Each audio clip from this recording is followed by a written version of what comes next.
The bar wasn't noisy. It wasn't the kind of place where people yelled or played loud music. It was quiet and a little dusty, sitting near the edge of the road close to the Nevada border. It wasn't fancy. Just a small stop where oil workers, old police officers, and people who traveled alone came to rest. These people often had hard lives and tough stories they didn't tell. Jason was sitting in the far corner of the bar. He wore a black shirt, and his sleeves were rolled up. There was a glass of water on the table, but he hadn't touched it. He wasn't there to drink. He wasn't waiting for anyone. He was just sitting quietly, watching everything around him. Then, after a little while, laughter started. But it wasn't happy laughter. It was mean and loud, the kind that makes your stomach feel tight. At the other side of the room, near the jukebox that played old songs, a tall man was standing. He wore fight shorts and a sleeveless hoodie. He was leaning over a younger boy who looked about 17, maybe younger. The boy sat on a stool by the bar. He was trying not to look scared, but you could see it in the way he held his shoulders and looked at his empty soda glass. The tall man slapped the table and kept talking, teasing the boy. But it wasn't just teasing. It was mean, like he was trying to hurt the boy's feelings. He said the boy was soft. He said real fighters didn't wear glasses. He said people who couldn't take a punch should never be near a training mat. The boy didn't say anything back. He just kept staring at his glass like it could protect him. Jason slowly turned his head to silence the sound. The tall man's voice got louder. Then, he reached out and pulled the boy's chair back a little. He stepped closer and pushed the boy in the shoulder, not hard, but enough to make him shake. That's when Jason stood up. He didn't hurry. He didn't say a single word. He just walked across the room slowly, like the room had to make space for him. The tall man saw Jason coming and laughed. He shouted, "Maybe Grandpa wants to buy the kid a helmet." Jason didn't answer. He stopped about 6 feet away from them. His hands were calm. His shoulders were down. But something in the air changed. The people sitting nearby felt it. The room got quiet. Everything felt tight, like something big was about to happen. The tall man stood straighter and smirked. He said something about action movies. Jason didn't blink. Instead, he said something serious, that when a man tries to scare someone smaller than him, he's not showing strength, he's showing weakness inside. The tall man's smirk faded a little. Jason stepped closer again. Still, he didn't lift his fists. He didn't shout. He just stood there like he was made of stone. He told the man to step back. He said the man had 5 seconds to choose if he wanted to keep pretending to be strong or learn what real calm power felt like. The boy looked up at them both. First, he looked scared. But then something else showed on his face, something like guilt or regret. Jason didn't see it yet. He was too focused on the tall man. He was watching how the man breathed, how his body moved, how his thumb twitches. He could almost smell the fear and anger like oil in the air. The tall man didn't back down. He laughed again and said Jason was just an old guy pretending to be in a movie.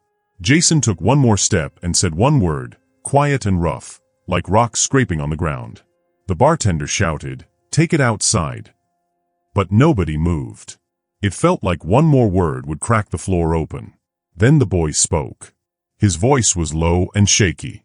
He said, "He's not bullying me. He's my brother. He's training me." Jason froze. He didn't move back. He didn't understand fully yet. He just looked at the boy and listened to his voice, to the panic and the honesty. And then the tall man's face changed. His angry look faded. He turned to the boy and asked, "Are you okay?" The boy nodded quickly. He said it again, "I'm fine. We do this all the time." Jason took a deep breath and let it out. His shoulders dropped a little. He looked down, then back up. He had almost made a big mistake. He had nearly hurt someone he thought was a bully, but wasn't. 10 minutes later, the bar was quiet again. The boy and his big brother sat at a different table, talking quietly. Jason was back in his corner. He didn't say anything. But now his eyes were looking far away, like he was thinking about the past. He had seen something in the boy's face that didn't match what he had expected. Something honest. Something he had missed. Have you ever tried to help someone and later realized you didn't understand what was really going on? Jason had just done that. But sometimes, even when your heart is in the right place, Your timing can be wrong. The big brother walked over to Jason's table. He didn't come with anger. He didn't puff his chest or clench his fists. He just walked up quietly, with a calm look on his face. Jason didn't stand. He didn't move. He set his glass down and placed both hands on the table. He waited. The big brother stopped at the edge of the booth. Then he said one name. It was soft, quiet, and full of meaning. It was a name Jason hadn't heard in almost 20 years. Jason didn't show any surprise, but inside, something pulled tight in his chest. He said the name back, slowly, like he was testing a memory. The big brother nodded. That was our dad, he said. All around them, the bar kept moving. People played pool. A waitress poured coffee. But at Jason's table, everything felt still. Jason leaned back just a little. He looked closely at the man's face.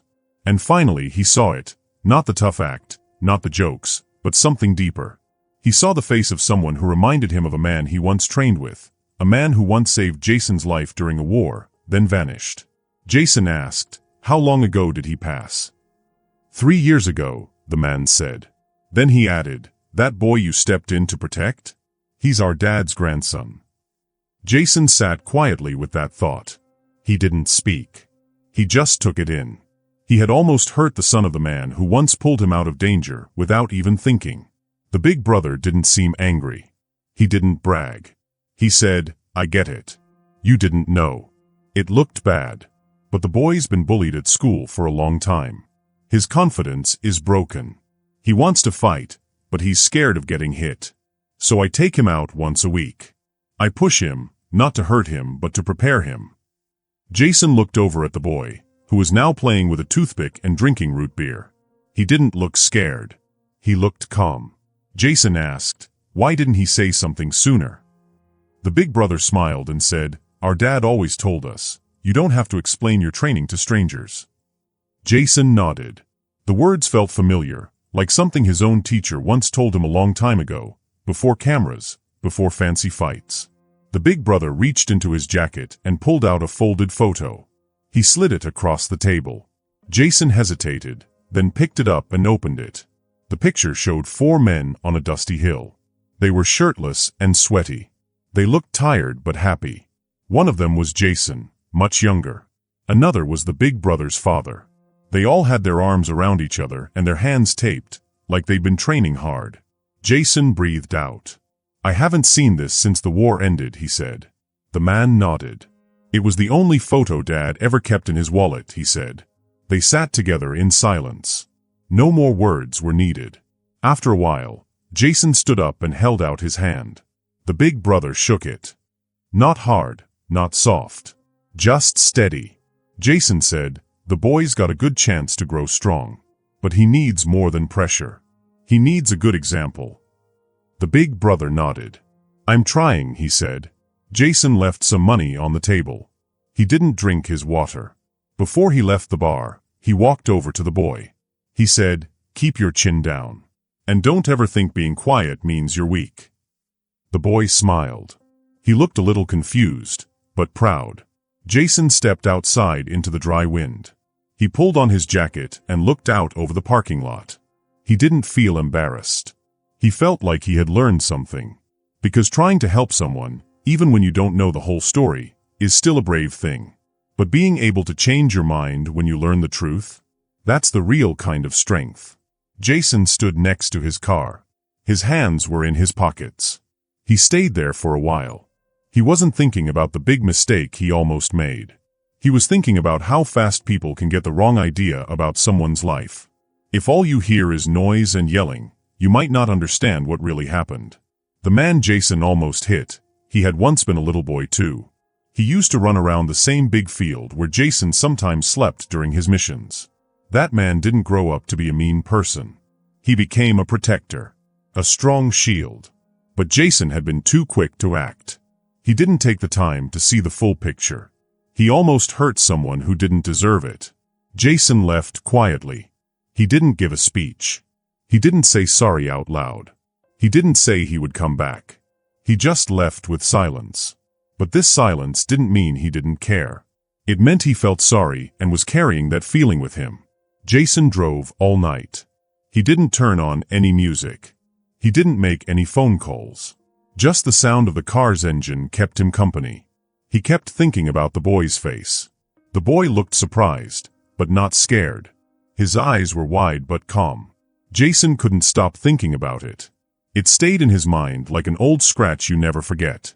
It wasn't the almost fight that bothered Jason the most. It was the moment when he realized something important. He had jumped into a situation thinking he knew everything. But he didn't. Not even close. The man he thought was being a bully wasn't showing off. He wasn't trying to get attention. He was doing something simple but powerful. He was keeping someone safe. And Jason respected that more than anything. He almost ruined it. By the time Jason got home, the sun hadn't come up yet. The sky was a soft dark blue, the color it turns right before morning. Jason always felt like the world was deciding what kind of day it wanted when the sky looked like that. His house was small. It was off the grid, which meant it was far away from everything and everyone. It was quiet. No one came unless they were already trusted. Jason took off his jacket and dropped it on the chair by the door. He sat down on the floor next to an old box, a footlocker. He looked at the lock on it. He hadn't opened it in many years. Inside the box were only 3 things. A worn-out combat knife. A faded photo of his first fire team. A sealed envelope. He had never opened it. The name on the envelope was Thane Veller. Thane was the father of the fighter Jason almost fought. Jason ran his finger along the seal. He got the letter after Thane's funeral. He never opened it. He told himself he didn't need to. He thought he already knew what it would say. But tonight felt different. Tonight, silence wasn't enough. Jason carefully opened the envelope. The paper inside was old and yellow. The writing was a little smudged. It was written by hand, not typed. Jason knew the handwriting. It was neat and sharp. Just like Thane. The letter had only 4 short paragraphs. If you're reading this, it means I didn't make it home. Don't feel guilty. You did everything right. You always did. I don't want anything fancy. No speeches. No tributes. Just one thing. Stay present. Not just during a fight, but during the small, quiet moments. Because one day, you'll jump into something, thinking you're helping. But if you don't see the whole picture, you might become the problem instead of the solution. Jason read it once. Then again. Then a 3rd time. By the end, his hands stopped shaking. Because he finally understood. The man he almost fought wasn't doing anything wrong. Jason had misunderstood. He had become the problem Thane warned him about. Thane's letter wasn't about fighting. It was about fatherhood. Jason sat still for a long time. Then he gently put the letter back into the box. He closed the lid. He stood up. Something inside him didn't feel heavy anymore. It felt awake. The next morning, Jason made a phone call. It was a number he hadn't used in over 10 years. It still worked. It went straight to voicemail. Jason didn't say his name. He just said this. I owe someone a visit. By lunchtime, Jason was at a store that sold sports gear, just outside Reno. He bought one thing, a new pair of big, soft sparring gloves. They were 16 ounces. Not for him. For someone else. That evening, Jason drove back to the bar, the same place where everything had almost gone wrong. There were no cameras outside. No loud music. Just the soft glow of neon lights as the sun went down. Jason walked in. He was wearing the same kind of black shirt. He stood the same way. This time, the boy was there. He had gloves on. The fighter, his dad's old friend, was with him. He was holding pads and showing the boy how to punch, slowly and carefully. Jason watched from the side. He didn't walk over right away. He waited until the round was over. When the fighter looked at him, Jason gave a small nod. Then he held out the gloves. He didn't say a word. The fighter took them. He nodded too. That was it. No speech. No sorry. Just being there. That was enough. Jason didn't stay long. He told the boy something before he left. He said, if you ever lose the fire inside you, don't fake it. Step away. Breathe. Come back when you feel ready. Don't pretend. That's not strength. That's just noise. Then Jason left. Back in his car, he took a pen. He wrote one line on a napkin. He folded it and put it in the glove box. You can't fix what you don't take time to see. Then he drove off again. Jason didn't sleep that night. But it wasn't because he felt guilty. That wasn't the feeling in his heart. The feeling was something older. Something without a name. It was like a memory that had been asleep for a long time. So Jason drove. Long roads. No music. Just the sound of the tires and the wind. He was going east, to a place he hadn't visited in more than 10 years. A quiet old auto shop on tribal land. It was run by the only man left from their old fire team. His name was Riven Salas. Jason hadn't talked to Riven since 2011. That year, Riven left. He told the team he needed peace and stillness. They said they understood. Sort of. But Jason never reached out to him. Until now. The shop looked just the same. Metal walls, 2 big doors. No sign. No fence. Just a bench outside and one lantern glowing gently. Jason pulled in slowly. He turned off the engine. He waited. He didn't knock. He knew Riven would already know someone was here. He would have heard the tires on the gravel. Riven came out 2 minutes later. He looked the same, but older. His beard was bigger. His eyes were quieter. But his hands still looked strong, like they could protect someone if needed. They didn't hug. They didn't shake hands. They just sat down. 2 quiet men. 2 ghosts of the past. Watching the sky. They looked at the sunset, trying to decide if the day was over yet. After a while, Jason said Thane's name. Riven nodded. He had heard. Jason told him what happened. The short version, the bar, the boy, the moment. Riven didn't show much emotion. He just said, that kid was Thane's unfinished business. Jason asked what that meant. Riven finally looked right at him and said, Thane didn't want his son to be a fighter. He wanted him to be strong inside. But there's a difference between teaching a kid how to stand tall and passing down your pain. Jason listened. The wind blew gently. Riven told him something else. Thane used to write letters to his son, even when the boy was too young to read. He wrote about their missions. Not about the violence. About the lessons. One of those letters ended up with Riven after Thane died. Jason asked if he could see it. Riven stood up, went inside, and came back with a small box. Inside the box were a folded patch from their old uniforms, a photo from training in 2007, a note written on torn paper. Jason read the note slowly. If I'm not there to help you through something, find someone who doesn't talk big, doesn't fight fast, but knows what it feels like to lose, and still chooses not to hurt anyone. Jason folded the note gently. This wasn't from some rule book. This was from Thane. From a dad who wanted his son to learn self-control even before the boy understood what fighting was. And now, that boy was learning. He wasn't being taught to punch hard. He was being taught to be patient. To understand.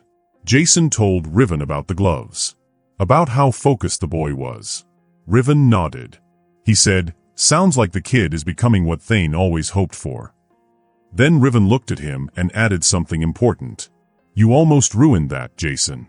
One moment, one mistake, and it could have all fallen apart. Jason didn't get angry. He didn't argue. Because Riven wasn't blaming him.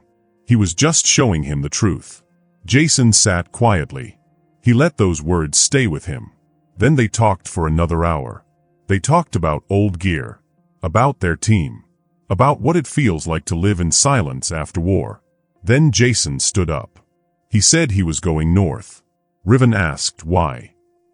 Jason said, I don't really know. But whatever it is, it has to be quiet. I have to earn it. And maybe it's something I should have done a long time ago. Before Jason left, Riven gave him a piece of paper. It was folded up. On it, there was one sentence written in a hurry. It said, not everyone who looks dangerous is bad, and not every bad person looks dangerous. Jason put the paper in his pocket. He didn't look back. He got in his truck and drove 5 hours into the middle of nowhere. When he got there, He slept in the truck. That night, he had a dream. In the dream, there was a boy wearing gloves. He was throwing slow punches under a dim light in a bar. But he wasn't practicing. He wasn't trying to fight. He was just waiting for Jason. Waiting for Jason to watch and listen, not to fight.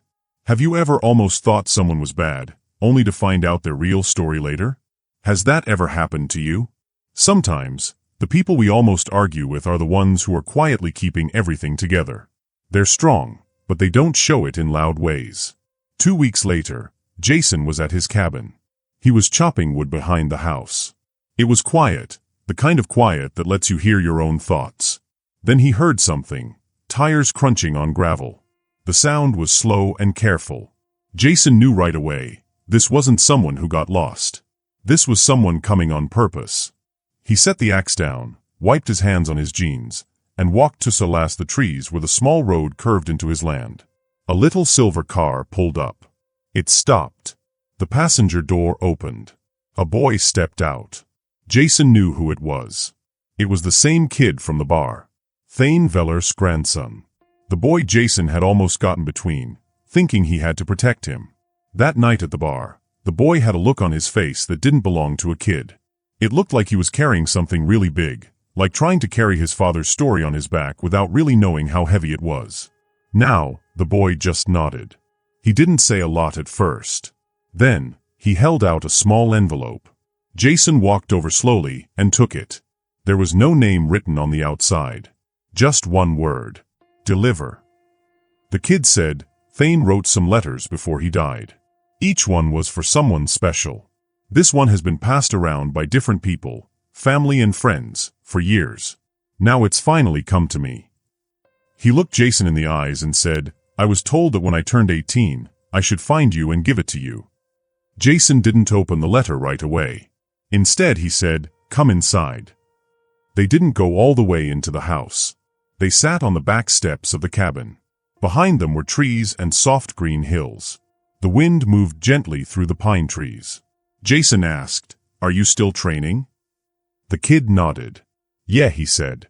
My brother's not being so hard on me anymore. Jason asked, why's that? The kid smiled just a little. Because now I don't flinch when life pushes me. Jason nodded. That's all Thane ever wanted, Jason said softly. Then, he opened the letter. The handwriting was older, shakier than he remembered. Thane must have written it when his hands weren't steady anymore. But the words were still strong.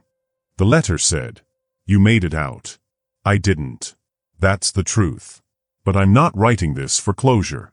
I'm writing this because I know you. And I know one day, you're going to think you're helping when you're actually stepping in too fast. You'll feel that spark. You'll want to do something. You'll want to stop it. But Jason, don't just look at fists or angry faces. Don't just stand still. Look at the whole picture. Sometimes, the person you think you're saving is actually saving someone else. Jason read the words slowly. When he finished, he folded the paper gently. He didn't look up for a long time. The boy didn't say anything. He just sat beside Jason. His legs were swinging off the step. They were both quiet. Then Jason said something softly. It wasn't really meant for the boy to hear. But the boy heard it anyway. He said, Thane's still teaching me. Even now. That afternoon, they chopped wood together. They didn't talk much. They didn't need to. Jason watched the kid. The boy didn't move fast. But he didn't look scared. His hands were bruised, but they were strong and steady.